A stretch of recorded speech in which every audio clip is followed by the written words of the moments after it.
जय हिंद मित्रांनो, पोलीस गाईडच्या तुमचं सर्वांचं स्वागत। सर्वात महत्त्वाचं, गोळा फेकला नक्की चुका काय होतात, झटका लागणं, स्पीड लागणं, ताकद लागणं, ह्या गोष्टी ज्या असतात ते तुम्हाला मी लाईव्ह आता प्रवीण आपला मित्र डेमो देईल।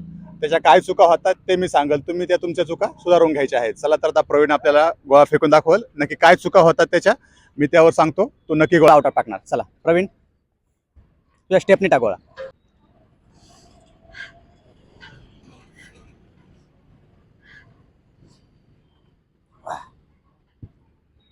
मित्रांनो, प्रवीणने गोळा एकदम छान टाकला आहे, पण थोड्याशा चुका आहेत त्याच्यामध्ये। एक तर प्रवीणच्या पायामध्ये स्पीड नाही आहे आणि थोडासा जो झटका आहे त्याचा तो प्रॉपर बसत नाही। मित्रांनो, जर प्रवीणने गोळा असा रिलीज केला असता, आणि हे पहा मित्रांनो, इथं थोडी चूक होते, गोळा थोडा साईडला काढता येतो। इथं ज्यावेळेस तो येतोय त्यावेळेस जर गोळा त्याने ही बॉडी अशी ठेवून जर असा झटका मारला असता तर नक्कीच गोळा आउट ऑफ गेला असता। मित्रांनो, बेस्ट ऑफ लक।